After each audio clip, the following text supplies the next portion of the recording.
Minisitiri w'ububanyi n'amahanga wa Iran Abbas Argachi amaze gutangaza ko bijyanye n'agahenge kumvikanyweho muri Liban, inzira yo mu nyanja yo mu muhora wa Hormuz yemerewe kunyurwamo n'amato yose y'ubucuruzi ikaba yafunguwe byuzuye mu gihe gisigaye cyako gahenge. Ibi yabitangaje abinyujije ku rubuga rwa X mu minota mike ishize. Reka twubike amacupa twegura inyandiko. I'm now joined in the studio by Hassan Ahmadian. He's an associate professor at the University of Tehran. Good to have you with me here in the studio. Dutangiranye n'umunyamakuru wa Al Jazeera aganira n'umusesenguzi akaba n'umwarimu muri kaminuza ya Tehran, bwana Professor Hassan Ahmadian. Umunyamakuru atangira mubaza ati, So, Professor, first of all, let's take apart some of these lines that have been dropping Sasa Professor, reka tubanze dusobanure bimwe muri aya makuru amaze amasaha make asohoka ari menshi kandi yihuta cyane. Donald Trump yavuze ko Iran yemewe guhagarika burundu gahunda yayo ya nuclear nta gihe ntarengwa. Ariko se ukurikije ibyuzi wowe, bishoboka bite ko Iran yaba yemeye guhagarika burundu gahunda yayo yose ya nuclear? to suspend its entire nuclear program? Umusesenguzi ati, There's nothing that has been agreed so far aragerwaho kuri iyo gahunda kugeza ubu. Umunyamakuru arongera amubaza ati, none se kuki perezida wa Leta Zunze Ubumwe za Amerika yatangaza amagambo nk'ayo mu gihe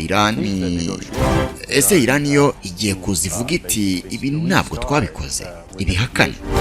Umusesenguzi aramusubiza ati, njye mbona ibiganiro biteganyijwe gusubukurwa bizakorwa hifashishijwe ubuhuza bwa Pakistan ari byo bizibanda kuri iki kibazo. Ubu nta biganiro biri kuba, cyane cyane ko habanje gushyirwa agahenge bisa naho kagombye kujyana nako muri Iran. Yari amasezerano y'agahenge mu karere ajyana no kurekura umutungo wa Iran wari warafunzwe kugira ngo Iran ishobore gusubira mu biganiro. That's what the mediator part of. Aha, iby'abagabo bo kuri Al Jazeera reka mbe mbiretse ahubwo mbibwirira akantu. Mwabyumvise se ko kera kabaye Iran yemeye kuva ku izima igafungura byuzuye umuhora wa Hormuz? Gusa nayo yawufunguye kubera ko ibyo yari yasabye Amerika na Israel byo gutanga agahenge kuri Liban bakaba bari cyaho kuyirasa babyemeye, ndetse ako gahenge katangiye kubahirizwa. Ariko se gufungura Hormuz bisobanuye iki muri iyi ntambara? Byaba bisobanuye ko Iran yemeye guca bugufi igasa n'itangiye gutsindwa. Bamwe bati aho Iran ntibyaba bitangiye kuyikomerana ikaba none itangiye kugenza make. Hagati ya Iran na Amerika na Israel ninde uri bwungukire cyane mu gufungura Hormuz? Ese mama inyarugenge ko twatangiye kugirwa inama yo kuyoboka transport ya gakondo, ndavuga igitsi, kubera ko essence ikomeje gutumbagira, byaba ari igisubizo kuri twe? Kensi ngo byagenze bite? Kubera ihenda rya essence ubu rero tugomba gukora tize ibirenge tukabikomeza, mwitegereze ubu essence irahenze, no gukarisha ibirenge ku buryo nta bwoba kabisa.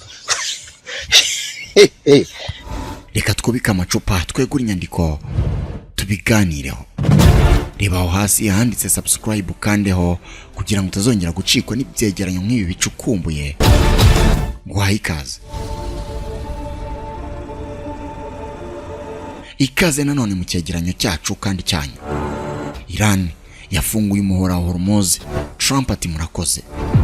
Minisitiri w'ububanyi n'amahanga wa Iran yatangaje ko umuhora wa Hormuz ufunguye byuzuye mu gihe gisigaye cy'agahenge. Mu butumwa yashyize ku rubuga rwa X, Minisitiri Abbas Argachi yagize ati, bigendanye n'agahenge muri Liban, inzira ku mato yose y'ubucuruzi mu muhora wa Hormuz dutangaje ko ifunguye byuzuye mu gihe gisigaye cy'agahenge. Nyuma y'ubwo butumwa, Perezida Donald Trump yahise abusubiramo yongeraho ati murakoze.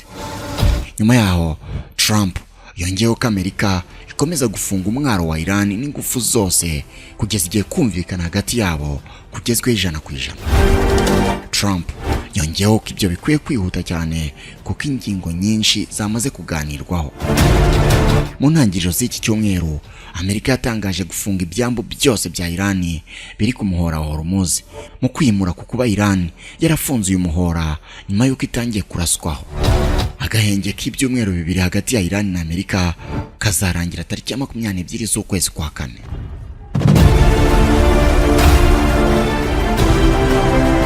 Buri munsi twumva ngo Hormuz, umuhora wa Hormuz, tukumva ngo kuba igitoro kiri kuzamuka cyane ku kigero kitigeze kibaho, bitari mu Rwanda gusa ahubwo no ku isi yose, ndetse n'izamuka ry'ibiciro by'ibindi bicuruzwa ku isoko, ngo byose ni ukubera umuhora wa Hormuz. Ariko subundi umuhora wa Hormuz ni iki? Kuki ari ingenzi kuri wowe nanjye? Reka mbigusobanurire. Nyuma y'itangazo rya Iran, igiciro fatizo cy'akagunguru k'ibitoro ku isoko mpuzamahanga cyahise kigabanuka kigera munsi y'amadolari 90, kivuye hafi ku madolari 100 cyari kiriho kare kuri uyu munsi mbere y'iri tangazo. Mbere y'intambara igiciro fatizo cy'ako kagunguru cyari munsi y'amadolari 70, ariko mu mpera z'ukwezi gushize cyageze ku madolari 119. Ingaruka zo kuzamuka kw'ibi biciro bivuye ku ifungwa ry'umuhora wa Hormuz zarahererekanyijwe. Muri iyi minsi zirimo kuboneka no mu bihugu byo mu karere, aho igiciro cy'ibitoro nko mu Rwanda na Kenya cyazamutse ku gipimo kitigeze kibaho mu mateka. Ubu mu Rwanda litiro ya essence iri kugura hafi 3,000. Nuko uyu muhora wa Hormuz ari ingenzi ku buzima bw'abantu benshi ku isi, kuko ari yo nzira y'ingenzi cyane inyuramo ibikomoka kuri peteroli bijya ku isoko ry'isi. Nk'ubwo ubusanzwe hafi 20% y'ibikomoka kuri peteroli na gaze byose bikoreshwa ku isi binyura muri uwo muhora muto wo mu kigobe cyiswe nka Gulf. Uwo muhora ufite ubugari bwa kilometero hafi 50 ku marembo winjiramo naho usohokamo, na kilometero 33 ku gice cyawo gito kurusha ibindi, aho inyanja ya Gulf n'inyanja y'Abarabu bihurira. Ufite ubujyakuzimu buhagije ku buryo amato manini kurusha ayandi ku isi atwara ibikomoka kuri peteroli hashobora kuwunyuramo, kandi ukoreshwa n'ibihugu bikomeye bicukura bikanatunganya ibitoro na gaze byo mu burasirazuba bwo hagati. Muri 2025 hafi tugunguru miliyoni 20 tw'ibitoro twacaga mu muhora wa Hormuz buri munsi, nk'uko bigaragazwa n'ibigereranyo by'ikigo cya Amerika gishinzwe amakuru ku by'ingufu EIA. Hafi amato 3,000 anyura muri uwo muyoboro buri kwezi, ariko kuva intambara itangiye amato yawunyuragamo yagabanyutse ku kigero cyo hejuru ya 98%. Ku rundi ruhande Trump akomeje kwigamba avuga ko yahagaritse intambara 10. Ariko se uyu ni umuntu uhagarika intambara cyangwa ahubwo ni gashoza ntambara? Hari intambara nimwe muzi yahagaritse cyangwa ahubwo yarazitangije? Mu gutangaza ko habaye agahenge k'imirwano hagati ya Israel na Liban ku munsi w'ejo, Perezida Donald Trump wa Amerika yaragize ati, ni icyubahiro kuri njye kuba narahagaritse intambara 9 ku isi hose, kandi yizaba iya 10. Mbere yaho yari yaravuze ko yarangije intambara 8, naho intambara iheruka yo muri Iran Amerika yatangije ifatanyije na Israel ishobora kuba iya 9. Intambara ya Israel muri Liban yo kurwana na Hezbollah niyo yavuze ko ari iya 10.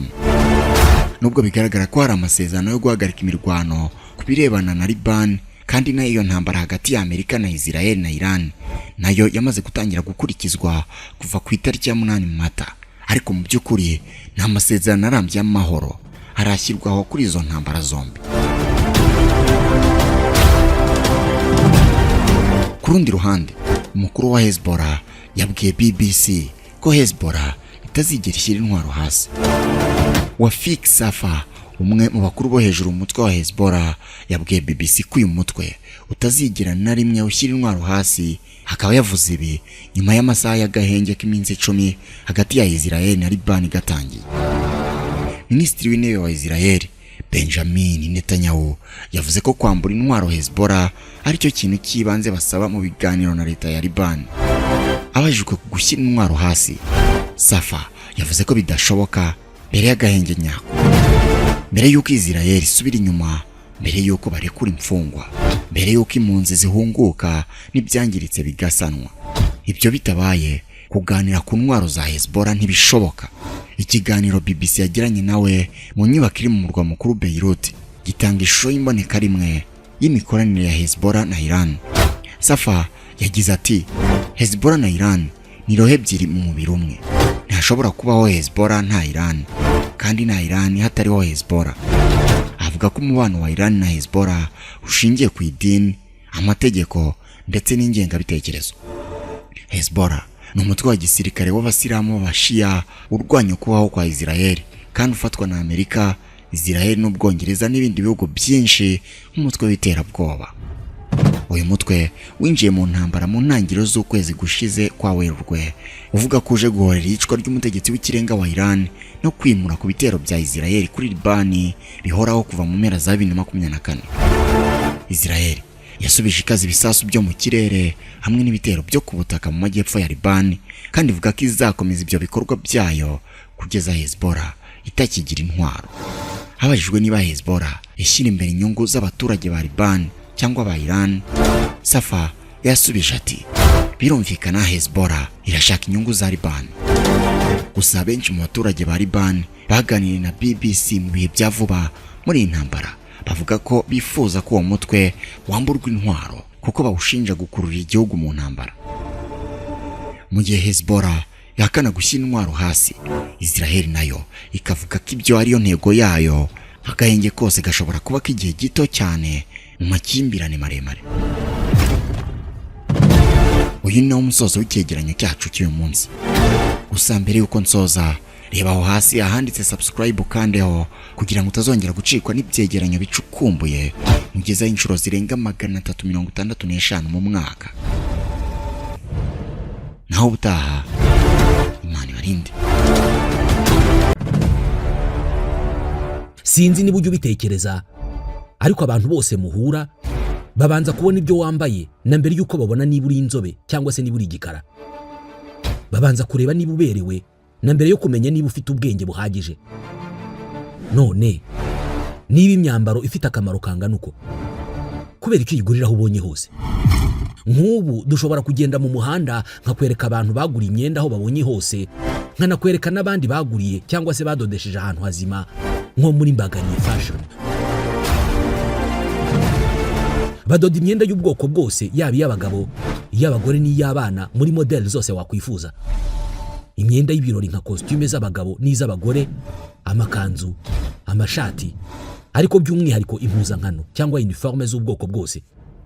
Ibigo by'abanyeshuri, abashinzwe umutekano, amarestaurant, amahoteli n'abandi bose bakenera uniforme. Nka ibyo bitari bihagije, Mbagariye fashion inigisha kudoda. Abahize mbere ubu ngubu bari mu kazi.